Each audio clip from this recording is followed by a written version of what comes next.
We've been doing quite a lot of gaming audio lately, so some of you out there have asked me to check this out, the ASUS ROG Kithara. So here we are. It's kind of a special deal actually, because this gaming headphone headset is what happens when ASUS and HIFIMAN, yes, that HIFIMAN, decide to have a child together.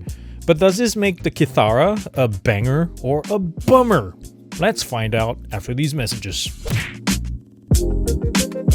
So the ASUS ROG Kithara retails for $300 and it comes in only one colorway at this point. In the business end of things, 100mm dynamic drivers on each side, really sizable. The weight on these things are 418 grams according to my scale without the cables. For what it's worth, it's 472 grams if you use the mic cable and 460 grams with the standard audio only braided cable. I'll show you those in a second. And for what it's worth, you can add another 8 grams to the total if you're using the USB-C adapter. The Kithara's build quality and materials are top-notch, guys. Really nice to look at and feel in the hand. You have a metal headband right here. You have the leatherette hip strap as well as velour padding at the bottom. The ear pads themselves, nice and plush and comfortable. Very tall. Those with wider ears may have problems with that, but I would say most people will be fine with this. Now, when you pop off the pads, you'll see more mesh protecting the planar magnetic drivers. Now, taking the pads off is easy, but putting them back on is a slight challenge. You have to make sure that they are just lined up. All the tabs are lined up properly. If not, they won't snap on very well. But at least this is better than the dead end option of the Audeze Maxwell OG, right? So there's that. I'm just going to leave that aside.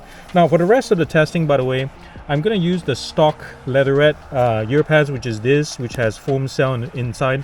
The packaging also comes with a velour pad. When you get into the box, you're greeted by this sound signature certificate, which is nice, and then you have the quick start guide, and then you get into a couple of cable options as we mentioned before. So this is the braided audio cable with a very good microphonics handling. It doesn't transfer sound when you're holding it, and so it has a really unique way of handling terminations, guys. So this is the left-right port that goes into the headphone, and this is the termination which is screwed on, so you can switch out. So I'm not sure if you noticed this. Right here you have a 6.4 and a 3.5, and I have the balance right here. You basically screw this on and off, and you can switch it out to whatever hardware you want to use it with. So that's really nice. In the video you probably also heard that I lost the 3.5 for this shot. I've managed to find it.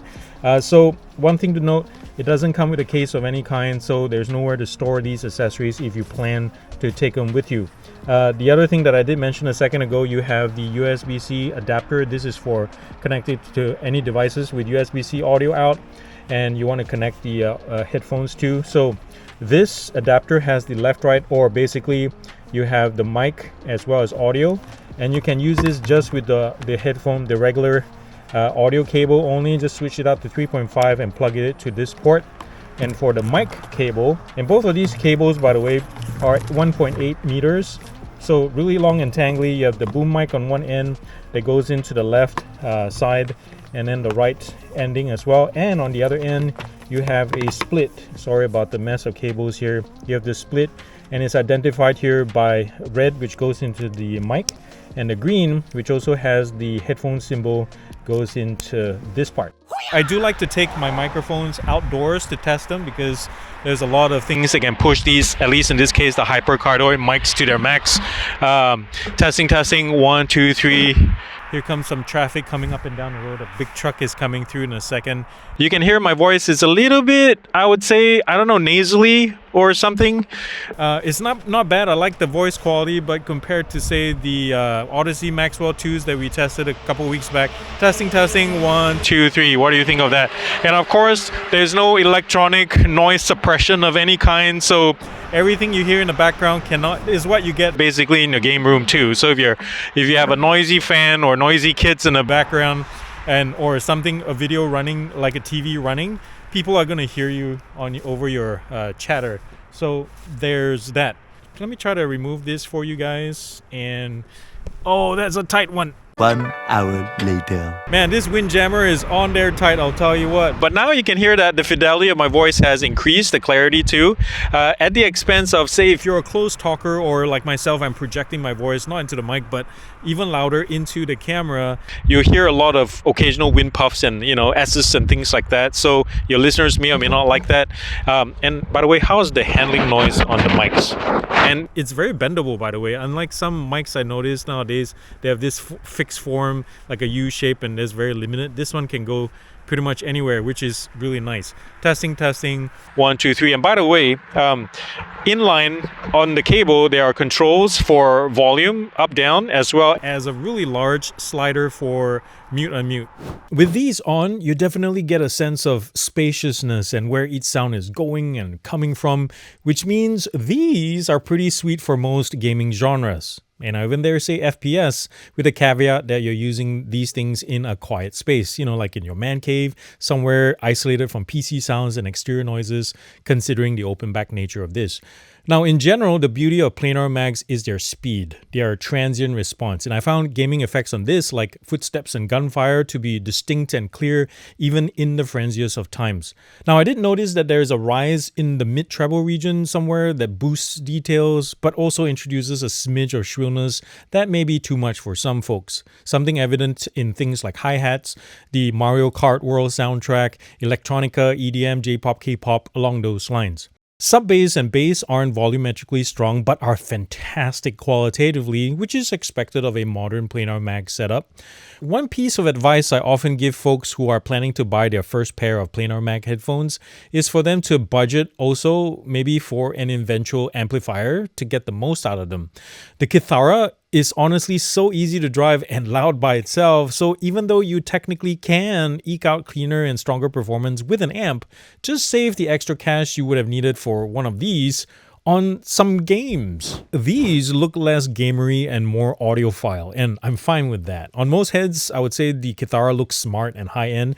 As I mentioned earlier in the close-ups, in fact, the build and design here look more expensive than even similar HIFIMAN products, and I think that says something to ASUS's hand in the whole process. But that being said, these look ridiculous if you have a small head or less hair like myself. In either case though, if you come from say an Andara or Edition XS or are a hardcore Doctor Who fan, you have no problem. I'm also on the fence on the whole headband slider mechanism. It's not easy to adjust quickly when it's on your head, but yet also loses its positioning way too easily when it's off your head. Swappable terminations are great and all until they aren't. Now, I've been enjoying the fact that I can use the same cable and be able to switch from my PC that has a 3.5mm port to a balance on my Sigma Pro, for example. However, since the whole set doesn't come with a carry case or pouch of any sort, and thus nowhere for the accessories to go except in my pocket or somewhere, it's easy to lose these little things. And don't ask me how I know, guys. In fact, if you ever come across a random 3.5 adapter laying around. Speaking of cables, the other cable, the one with the inline boom mic, is conveniently double cabled. That means audio and mic signals are respective of each other, no crosstalk. This sound signature certificate included in a box isn't just for show, guys. I mean, you could always take this off and put in a little frame or something, but what this shows is that every driver that leaves the factory is measured and paired for consistent FR between ear cups. I mean, most good planar headphone brands already kind of sort of do that, but to have this on a gaming headset is a nice to have in my book. When you sit down and think about it, there aren't that many dedicated gaming headsets with planar mag drivers. Like off the top of my head, I can think of the Odyssey Penrose and the Sony Pulse, I guess. Now, the pricing puts the Kithara $30 to $40 below, depending on the version you get, the new Audeze Maxwell 2, believe it or not. And even though one's wireless and closed back and one's wired and open back, I'm sure some of you just want to know which of the two is best for like straight up gaming, wireless convenience or the Maxwell aside. So SQ-wise, the frequency response on the Kithara is relatively more reference grade, like a really good pair of studio headphones, meaning bass is actually weaker than the Maxwell 2, or even the OG with the latest firmware. Of course, both Audeces have the benefit of their in-app EQ to tweak things more to your changing tastes from day to day or from game to game and then store it on the device itself. For better or for worse, you have to live with the Kithara's tune forever or rely on third-party equalizer solutions that are, off the device itself. If I were to choose between the two for sound though, I think I prefer the Maxwell 2 for how there's more oomph in games in general, which is what we're focused on today anyway. There's tons of detail on all of these options, but the Kithara can go quite a bit louder, I would say, with marginally better distortion control than either Maxwell's, believe it or not. For mic performance, I think the Audeze wins with better wind and pop rejection and just the fact that it has, automatic background noise suppression. If comfort is a major consideration, on the other hand, the Kithara is lighter than even the first-gen Maxwell and is better able to spread that weight around your skull. This whole ASUS HIFIMAN affair is a fun, if unexpected pairing actually, kind of like Nicole Kidman and Lenny Kravitz and Tom Cruise and Cher. Remember that one? But anyways, the Kithara has great, almost equal emphasis sound, beautiful Dan Clark-like design and build quality, some useful mod cons, although it would be nice to see a stronger low-end bump and also a storage case to tote most, if not all, the cables and connectors around. Well, that was my take on the ASUS ROG Kithara, and I'm sticking to it, dang it. And usually I will slam my product on the table, but this is another note I forgot to mention about planar mag headphones in general, is never slam them on anything hard, drop them or whatever, because these are delicate and sensitive. So if you're a gamer who rages a lot, yeah, these are probably not going to work. So something to bear in mind there. And again, thanks for ASUS for playing in HIFIMAN as well. I hope to see more products and collabs like this. This is really fantastic. So I hope to see Gen 2 and other products down the line. Thank you guys for being here. You're the best audience ever, and please help this channel blow up. I've been doing this for 8 years, and look at the subscriber rate down there. It's kind of pathetic, ain't it? I don't know what's the deal. Maybe it's this face. But anyways, thanks so much for watching. Thank you guys again for being here. And remember to do something loving and kind for somebody in this world, because guess what? If you haven't seen the news outside, the world needs it more than ever. So, and it starts with you, guess what? You can change it. So thank you very much for watching. I love you guys very much. Peace out and God bless.